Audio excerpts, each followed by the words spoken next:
میبرمش.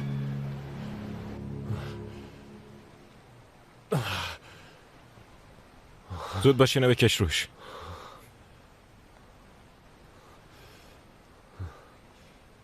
این زن کیه؟ چرا نمیبریش بیمارستان؟ میخواستن بکشنش، با ماشین انداختنش تو دریا. آخه چرا؟ داداشم دیده، چند نفر بودن، یه شورلت آبی داشتن. نفهمیدم. داش اورهان کجاست؟ نمیدونم، گوشیشو جواب نمیده. خدا کنه چیزی نشده باشه. نه بابا، داداشتو نمیشناسی، چیزیش نمیشه.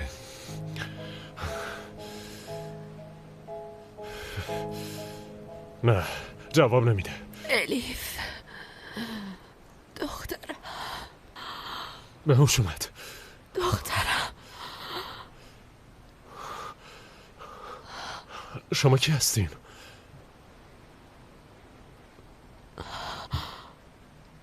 اسمتون چیه؟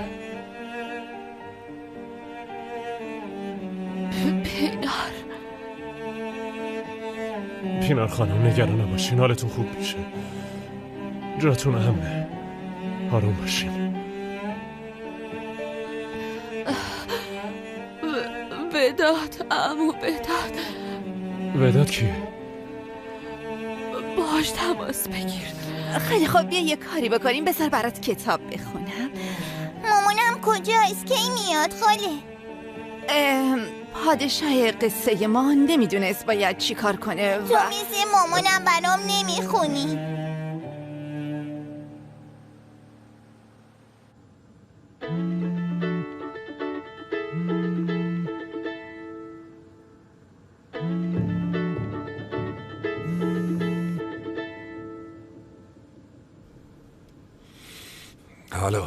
الو،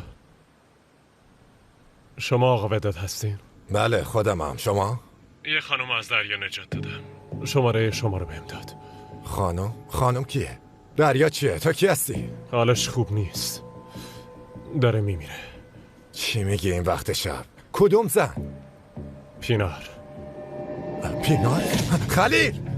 خلیل من میرم درویش، وقتی اومدم تحویلشون بده. تو کجا؟ باید داداشم رو پیدا کنم. هی بابا، قضیه چیه؟ هیچی بهم نگفتی. منم نمیدونم، داداشم بیاد میفهمیم.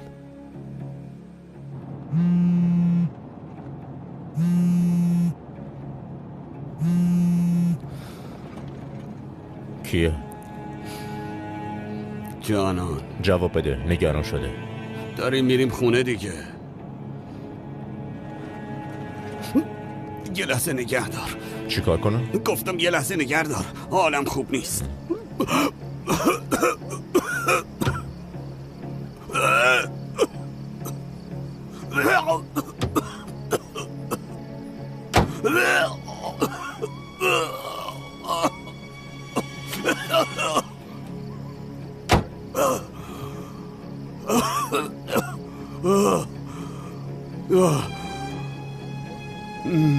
بهتر شدی؟ از سرم بردار. فرشاد به خودت بیا. یعنی چی به خودت بیا؟ دارم میگم زنمو کشتم، قاتل شدم، اون وقت تو ازم میخوای به خودم بیام؟ خوب گوش کن فرشاد، یا باید وجدانتو خفه کنی یا فراموش کنی، واسه خودت و دخترت یه زندگی جدید بسازی، یه زندگی تازه که همه چی داری و همه قدرتش دست خودته، یا باید به وجدانت گوش کنی. اگه خیلی داری اذیت میشی ازش خلاص شو.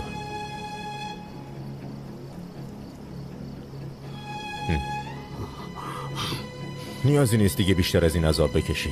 یکی تو مغزت خالی میکنی و تمام. من تو ماشینم فرشاد، تصمیم با توه.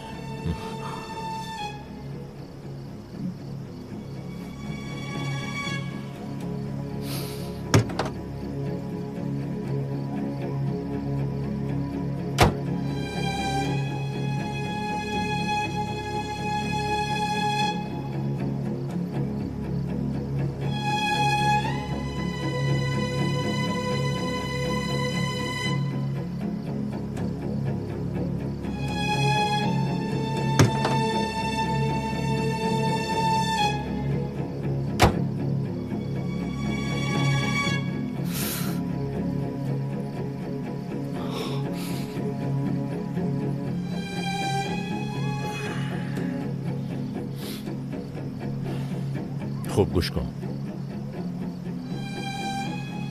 نگاه کن. ببین چی بهت میگم. تو زنتو نکشتی. زن تصادف کرد، اینجوری مرد. افتاد دیگه. فهمیدی فرشاد؟ فهمیدم. اینو تو اون کلت فرو کن. تو زنتو نکشتی. باشه.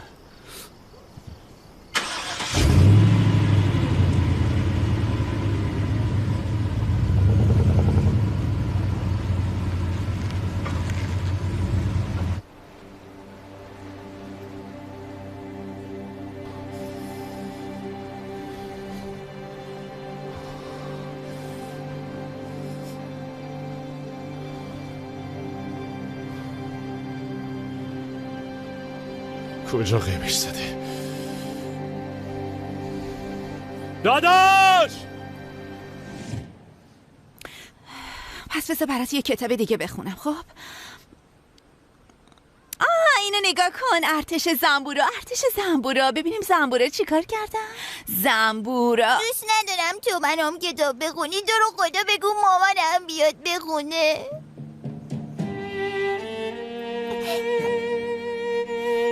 کجا میری الیف؟ سب کن. مامانمو میخوام. بگیر بخواب. گفتم بخواب. مامانمو میخوام. خیلی خوب گریه نکن. مامان.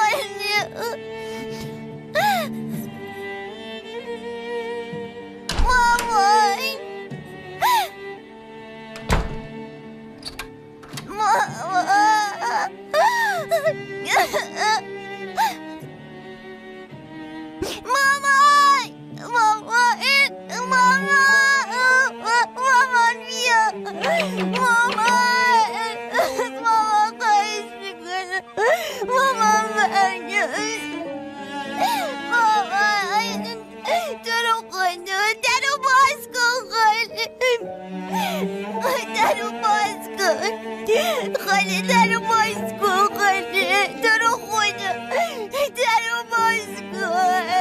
من مامانم میخوام. خاله درو خدا درو باز کن. داداش!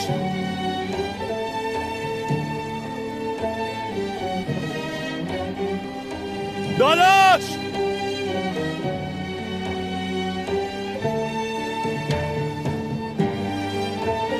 داداش!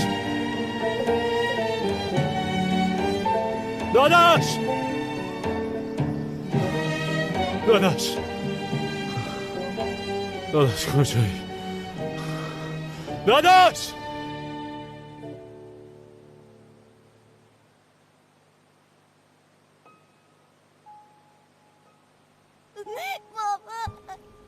حل شد.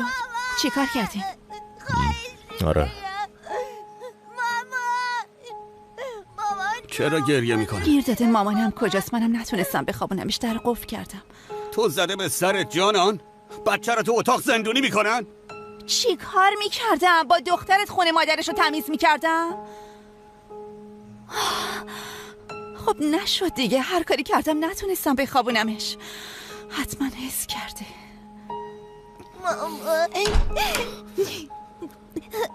بابا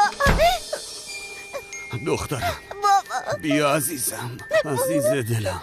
بابا مامان کجاست؟ من مامانمو میخوام. بابا بیا عزیز دلم بیا. مامان کجاست بابا؟ من مامانمو میخوام.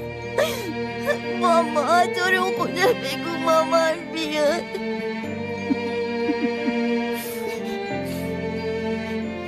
بگو مامان بیاد.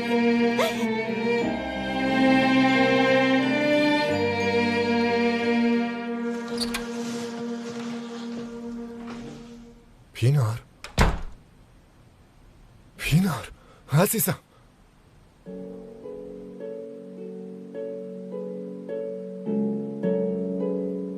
آقا دکتر خبر میکنم. پینار هر کی این کارو کرده حسابشو میرسم. بهت قول میدم. زود باش جواب بده. الو آقا دوغان، یه مریض زخمی داریم. بله، یه آمبولانس میخوام، مخفیه، آژیر نکشه. الان آدرسو میفرستم. توپینا رو نجات دادی؟ نه.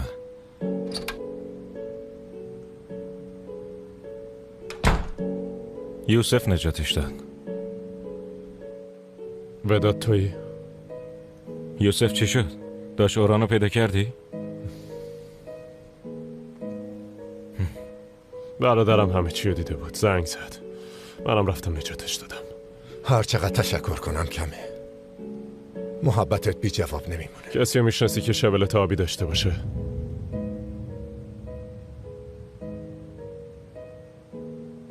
چطور مگه؟ برادرم دیده. اون آدم ها شبلت آبی داشتن. من حساب اونا رو میرسم، نگران نباش. تو چرا این کارو بکنی؟ چرا پلیس خبر نکنی؟ نه اصلا. اونجا مادم دارن. برادرت اگه زنده باشه با دستای خودت میکشیش. پس بگو کی بودن؟ پیداشون میکنم. اونا خیلی خطرناکن. یه تنه نمیتونی بجنگی، زورت نمیرسه. بذار من تصمیم بگیرم. آقا آمبولانس اومد.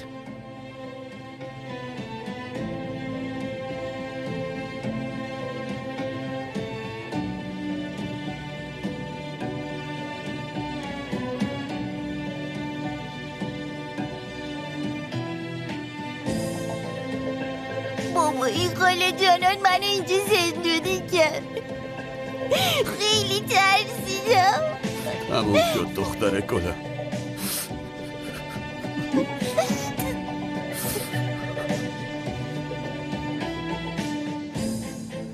یک، دو، سه.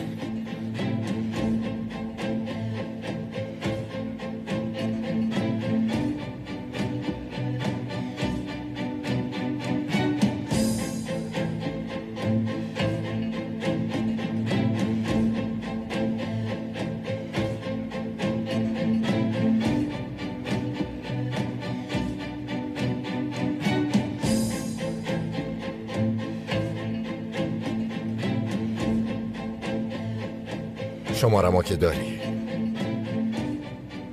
اگه پیداش نکردی تماس بگیر.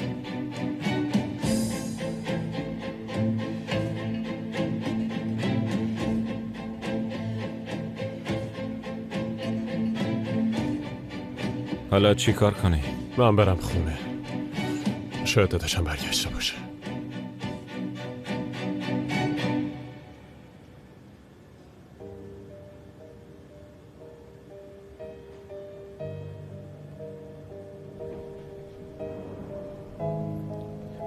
آقا اومد.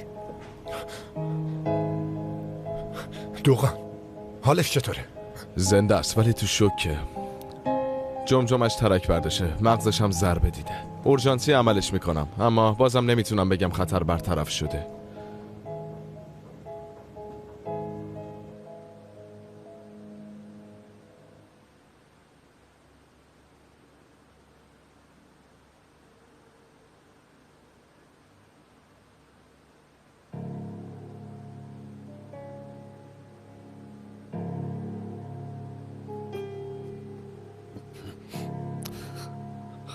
چی شده؟ افروز و چنگیزخان بالا منتظرن، کارت دارن. باشه تو برو، منم الان میام.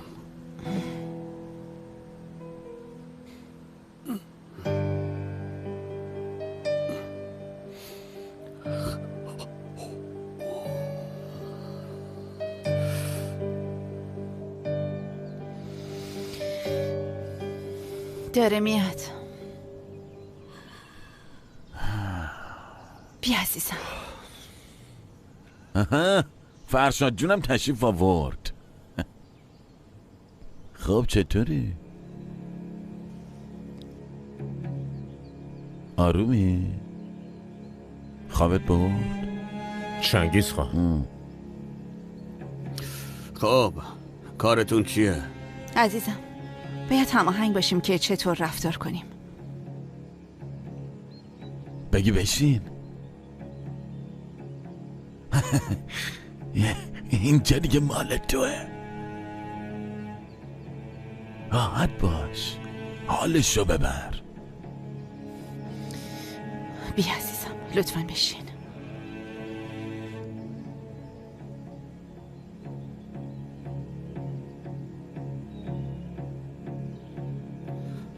باید چطوری رفتار کنی؟ فرشاد باید به خودت مسلط باشی. دیگه تموم شد، راه برگشتی نیست. فرشاد، اولین کاری که باید بکنی اینه که تلفن رو برداری و به همه دوستای پینار که میشناسی زنگ بزنی. طوری رفتار کن که تمام شب زنتو پیدا نکردی و خیلی نگرانی. چی بگم؟ دعوا کردیم، عصبانی از خونه زد بیرون. فعلا حرفی از دعوا نزنی.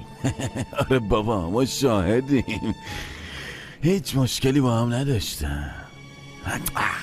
البته تا دیشب. چنگیز خان، تو کی میخوای دهنتو ببندی ها؟ یه دوست داره اسمش بتوله، ازمیت زندگی میکنه، ممکنه بره اونجا. بدون تماس با دوستش تا ازمیت نمیره.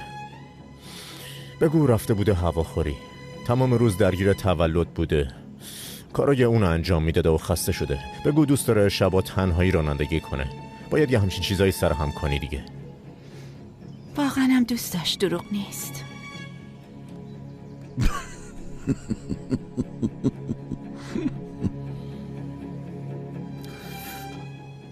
ببخشید من نفهمیدم باید به کی بگم. یه پلیس. پرونده میفته دست یکی از بچه های ما.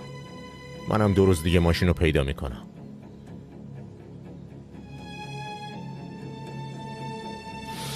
بعدش میگیم تصادف کرده و پرونده رو میبندیم. بعدش هم تو رو خیر و مارم به سلامت. فرشاد فهمیدی دیگه؟ آره. کجا داری میری؟ پیش دخترم.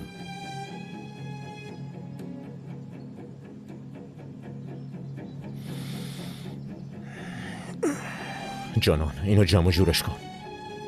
باید حرف گوش کنه، در غیر این صورت اون موقع من وارد عمل میشم. میفرستمش پیش زنش.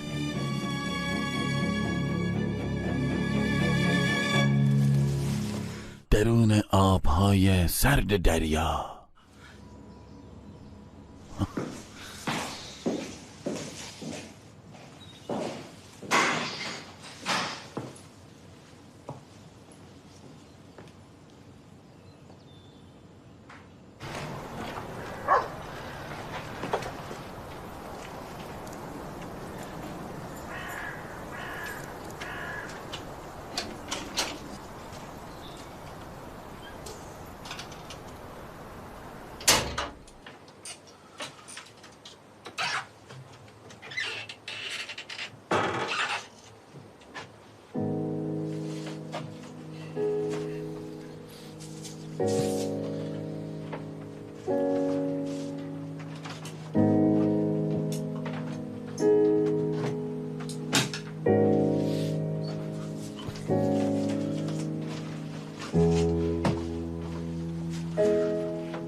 یوسف، ببینم اورهان باهات نیومد؟ نه نیومد. پسرم تنها اومدی؟ برادرت کو؟ من رفته بودم ماهیگیری، نمیدونم. حتما بازم زیادی خورده افتاده یه گوشه، نتونست زهرماریا ترک کنه. این چه حرفیه دخترم؟ بچم سالی یه بار میخوره، کاری هم به کاری کسی نداره. بریم بخوابین، هنوز زوده. من به دوستم زنگ میزنم میپرسم. من که میرم بخوابم، چی کار کنم؟ نمیتونم که منتظرش بمونم.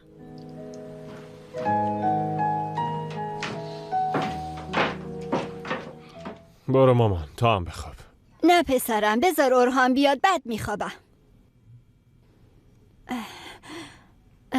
بیا چای دم کنم با هم بخوریم باشه؟ نه مامان، باید برم. یوسف جان، منو بی خبر نذاری یا باشه پسرم؟ باشه، نگران نباش.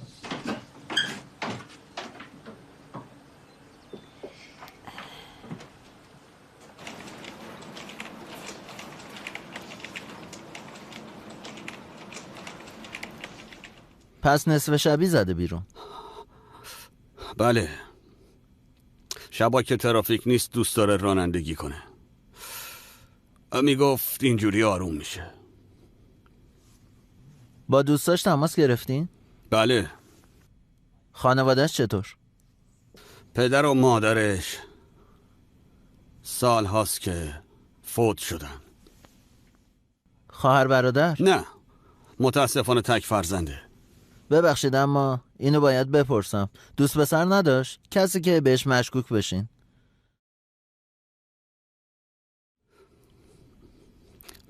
پینار به من و دخترش وابسته است. ما عاشق هم دیگه هستیم. من از همه کارهایی که میکرد خبر داشتم. میترسم بلایی سرش اومده باشه.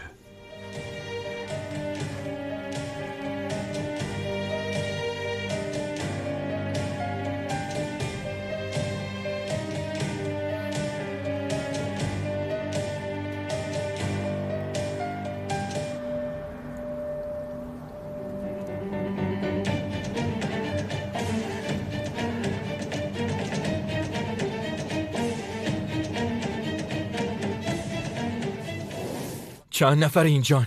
یه شولت آبی هم هست. چند تا مرد یه زن رو گذاشتن تو ماشین و از تپه انداختن پایین.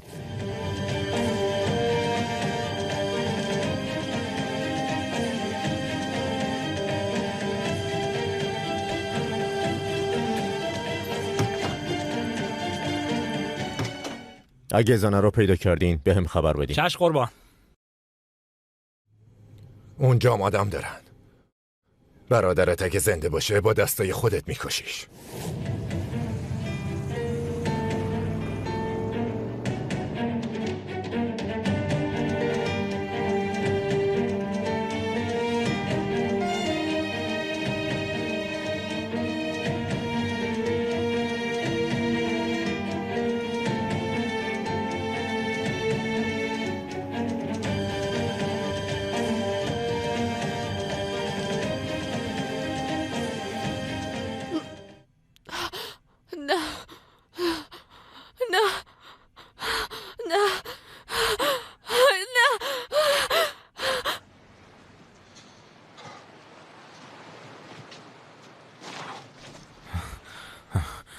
چی کار کردی؟ خبری نشد؟ نه. یوسف دیگه داره شب میشه. به نظرم باید بریم پیش پلیس. خودم رفتم. گفتم از دیشب گم شدم اما هیچی بهشون نگفتم. خب میگفتی؟ نه درویش، حق با وداد بود. این آدم خیلی خطرناکن. جلوی کلانتری شولت آبی دیدم. خب 2 مرد اومدن بیرون. یه پلیس هم باشون بود. موافق سربازه بود. طرفش گفت که اگه زنه رو پیدا کردین بهم خبر بدین. بعدش هم سوار ماشین شدن رفتن. این اصلا خوب نیست. خب پلاک ماشین رو برمی داشتی؟ برداشتم اما از کجا بفهمیم اینا کی هستن؟ ها؟ اگه بریم پیش پلیس بو میبرن. پس چی کار کنیم؟ چطوری اورهان رو پیداش کنیم؟ میرم پیش وداد.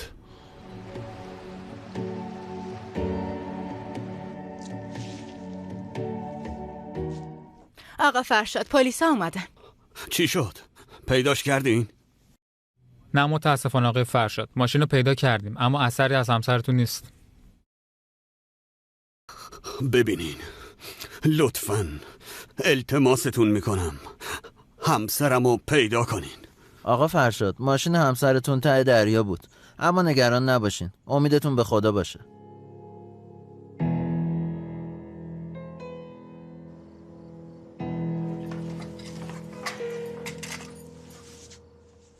مامان، بابا کجاست؟ چرا نمیاد؟ قرار بود با هم تمرین کنیم. چه میدونم پسرم، تلفنشم خاموشه، نمیدونم به کجا زنگ بزنم. بابا اومد. پسرم خبری نشد؟ چرا مامان؟ نگران نباشین، با دوستاش حرف زدم. دیشب زیاده روی کرده، نخواسته اونجوری بیاد. تلفنشم خاموشه. شارژش تموم شده دیگه. مگه نمیشناسیش؟ هنوز به موبایل عادت نداره. عمو جون تا مسابقه چیزی نمونده، قرار بود با بابام تمرین کنیم. با هم تمرین میکنیم پسر. من برم دراز بکشم.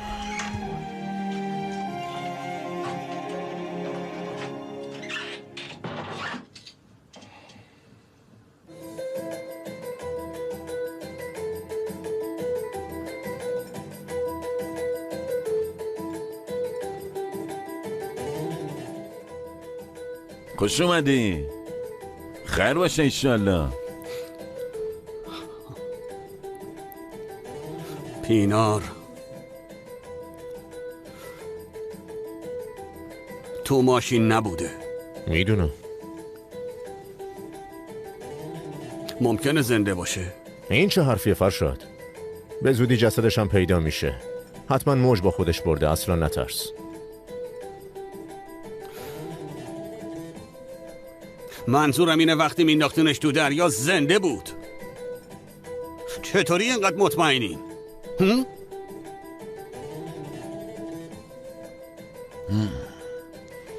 اگه اومده باشه بیرون چی؟ اگه زنده باشه چی؟ همچین چیزی باشه من خبردار نمیشم؟ آروم باش، دلیلی نداره بترسی. چی میخوری؟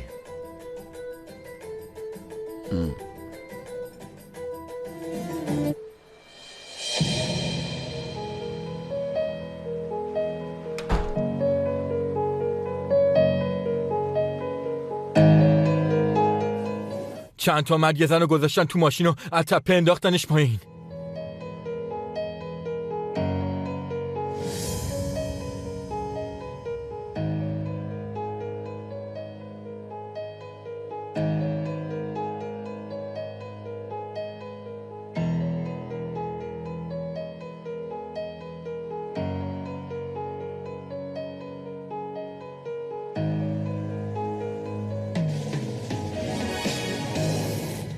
دخترم الیف.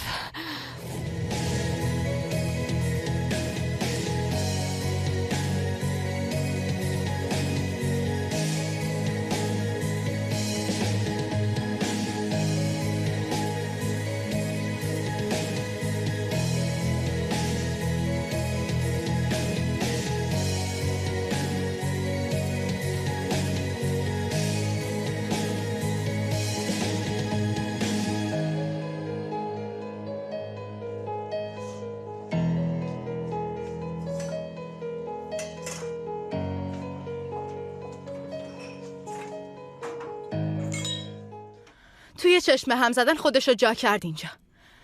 صبح تا شب اینجاست. غذا خوردنش هم تمومی نداره. صبح قهوه میخواد، شبا چای میوه‌ای. مثلا واسه الیف اومده ولی یه کلمه هم باش حرف نمیزنه. منم نفهمیدم والا. همش پیش آقا فرشاده. ندیدم یه قطره اشک از چشمش بیاد. از من گفتن این جانان چشمش دنبال آقا فرشاده. نه دختر چرت نگو، اینجوری هم نیست و گناهشو نشور. حالا میبینی نباید ناامید شد، اما اگه پینار خانم نیاد. ساکت شو، هزیون نگو. تا چایشون سرد نشده بردار ببر. ای بابا.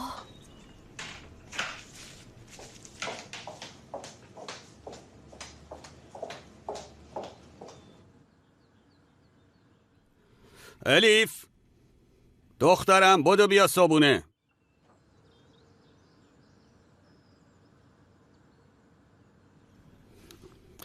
مهتاب برو الیفو بیار با هم صابونه بخوریم. عزیزم اگه نمیخواد بیاد اذیتش نکن. دخترا صبحانش آماده کنیم ببرین تو اتاقش. والا من 2 روز اصرار میکنم ولی هیچی نمیخوره آقا فرشاد. همینجوری نشسته، میترسم اینجوری مریض شه. چی میگی آیش گل؟ یعنی چی 2 روز هیچی نمیخوره؟ بله.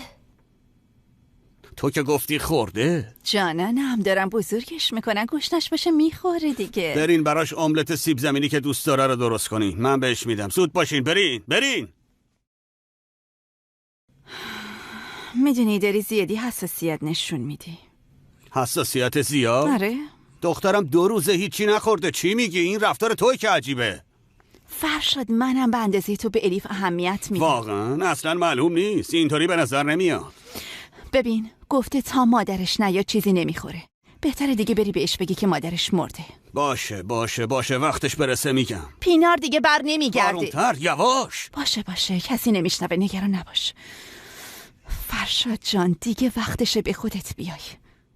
پینار دیگه بر نمیگرده، باید زندگیمونو ادامه بدیم. باشه بابا میدونم، نمیخواد دم به دقیقه اینو تکرار کنی، میدونم.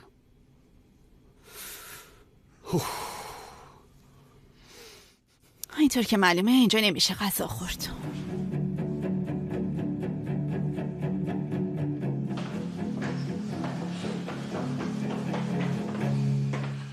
آقا یوسف اومده. منتظر باشه میام.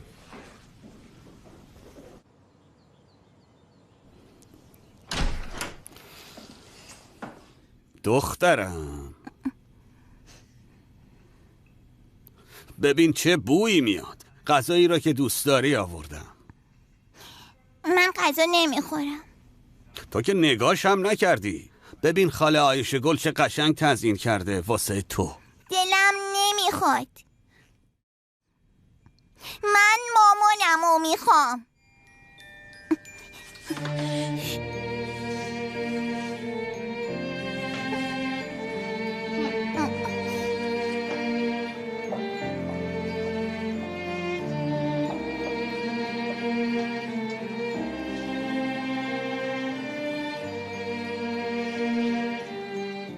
خوش اومدی یوسف. ممنون. بیا بشین.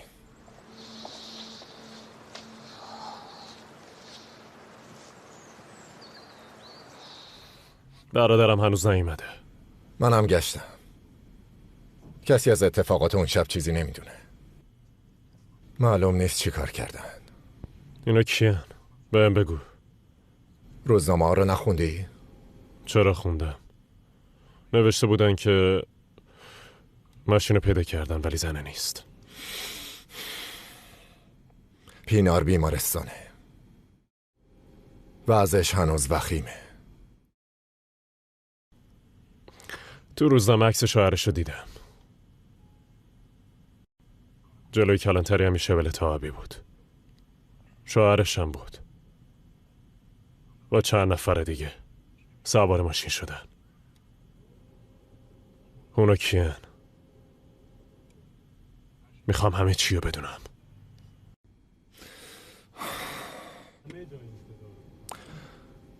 آقا رائف پدر پینار دوست قدیمیمه. یعنی زنی که اون شب نجاتش دادی یادگاری اون خدا بیامرزه. ولی شوهرش فرشاد یه عوضیه به تمام است. رائف که مرد فرشاد اولش منو از شرکت انداخت بیرون. پینار یه دوست صمیمی به اسم جانان داره. جانان 2 سال پیش افرازو به فرشاد معرفی کرد. افراز یه پلیسه که به هر کار کثیفی دست زده. کمیسر ارشد جرایم عمده. افراز و جانان قبلا دوست بودن، اما تا جایی که میدونم فرشاد نمیدونه، چون با جانان رابطه داره. بگذاریم. افراز برای کار کثیفش یه شریک به اسم چنگیز خان داره. 2 سال پیشم فرشاد و با چنگیز آشنا کرد. 3 تایی با هم کثافت کاری میکنن. اون شولتی هم که میگی مال چنگیز خانه. ببین، از اینکه اینا رو گفتم پشیمونم نکن. هرگز تنهایی کاری نکن.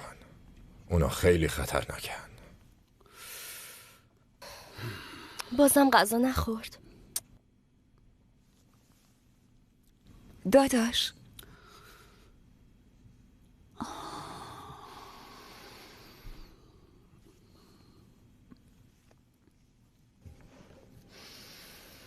چرا به هم نگفتی؟ مگه میدونم چی کار میکنم؟ هنوز منتظر یه خبرم. پلیس چی میگه؟ هیچ سرنخی نیست؟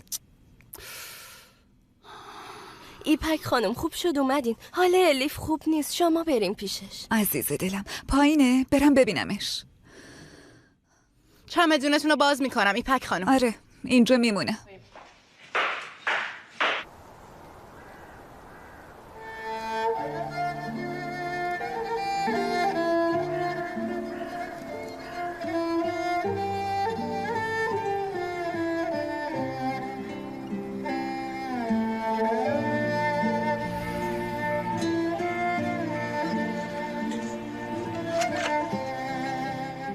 وارول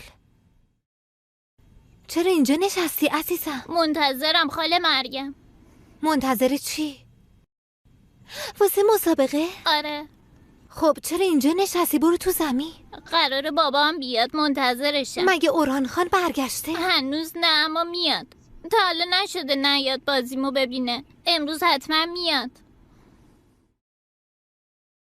یه کاری کنیم، به داداشم بگیم بعدش با هم بریم. باشه؟ باباتم اومد میاد اونجا. خب بیا بریم. آخ آی چقدر سنگین شدی. اینم برداریم. بیا بریم.